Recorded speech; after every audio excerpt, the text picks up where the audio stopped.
Andy, thank you. It's great to be with you, especially at the end of what has been another tumultuous week. And I so greatly value you and what you're doing at Impact Northwest. Thanks for taking a couple minutes out. I'm hoping that as part of this series of adaptive leader wisdom on the fly, which is the way everything's happening right now, we might just learn a little bit from your perspective. So a couple of questions. I know you as a social sector leader, and I think about what you do day in and day out to build community. You're working with some of the most vulnerable people, especially at risk right now. What are you doing now that contributes to building community during this crisis? Yeah, thanks, Gary. It's great to spend some time with you. I appreciate you reaching out. And so real specifically, we're just getting down to basics. What we're finding is that with our stay in place orders here in the state of Oregon, that's really putting a lot of stress on a lot of families who don't have access to the basics that they need, food, household supplies. So just like we've always done, we've been in this community for 50 years, we're both identifying the most vulnerable members of the community who need that support and then rallying folks to help them out. So we've retooled what used to be a senior transportation program. It's now become a new operation where we're accepting donated food and household items, and our drivers are actually getting those out with, of course, social distancing right to people who need them. So it really feels like a kind of triage operation, retooling, kind of remembering our roots in this community. It's the kind of work we started to do initially 50 years ago and find ourselves right back at it.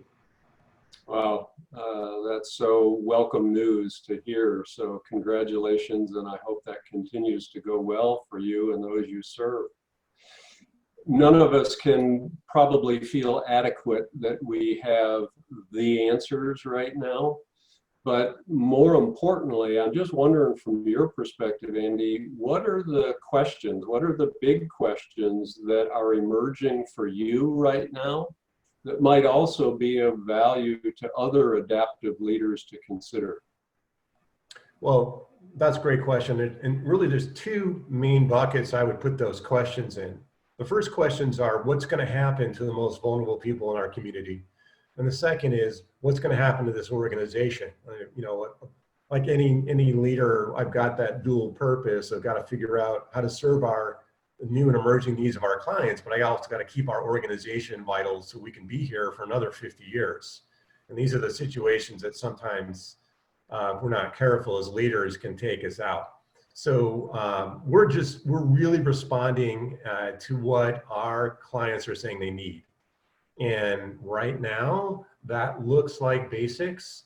I think that's going to start to look over the next few weeks into the next few months about more connection to job, more connection to rental assistance and those sort of things.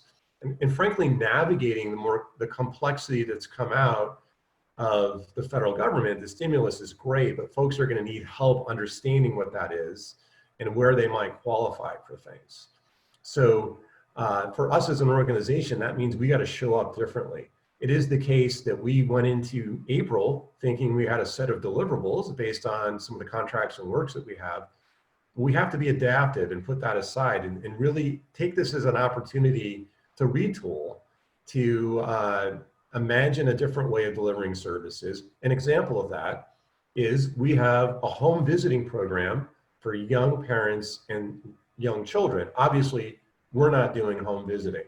We're doing this in super creative ways. We're doing it on the phone.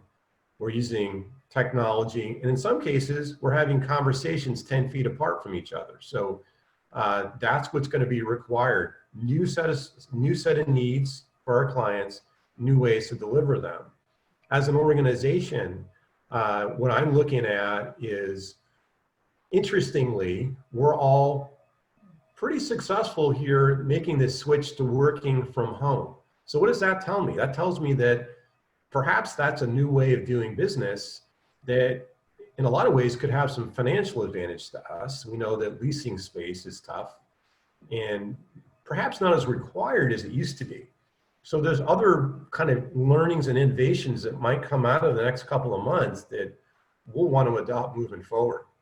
On the financial side, yeah, I think that our organizations like ours always operate in very thin margins. And so we've got to be really anticipating where the vulnerabilities are. Obviously, we're always wanting to do that. Generally, we don't get around to it as much as we might need, but I think that that is also a good thing, and that we can really start to think about the next several months. Where are we vulnerable from a revenue perspective, and what can we do now to make sure we shore that up so this organization can stay strong? Yeah, thank you. I love the theme of reimagining. So finally, because I know you're on the run, finally, what are you seeing, or maybe what are you hearing right now in this moment that gives you hope, Andy? Yeah. Well, I'll tell you what, Gary, neither you and I were around for World War II, but what I hear about that and the stories I heard from my dad, who was a teenager at the time, was how everybody rallied and pitched in and did what they needed to do and made sacrifices. And we're seeing that. You know, we're seeing people giving up things that they have for their neighbors that don't have them. That value is deeply ingrained in our American psyche. You know, this is a nation of contradictions, but one thing I know is that we show up, and I'm really seeing that. That's one of that if there's a pleasant side to this, is I'm seeing amazing generosity.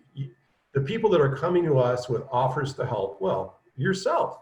This is what's going to get us through. And if we look back on our history, there has been a strain of amazing generosity, of the ability for people to sacrifice and give to others. I also think another real positive aspect of this is that the crisis is going to restore some level of confidence in some of our organizations, our institutions, and dare I say, the proper role for our government. I think that that is good, and I'm seeing bright light of potential there. Oh, Andy, thank you. You're a gift to me. I see bright light coming from you and through you. Thanks for all you're doing for those folks in the Pacific Northwest and for me. Oh, well, thank you. And thank you for what you're doing. I appreciate you're using your capacity and generosity to bring us together and give us a sense of hope, encouraging us to adapt and think differently. So shout out to you, Gary. All right. Thank you, Andy.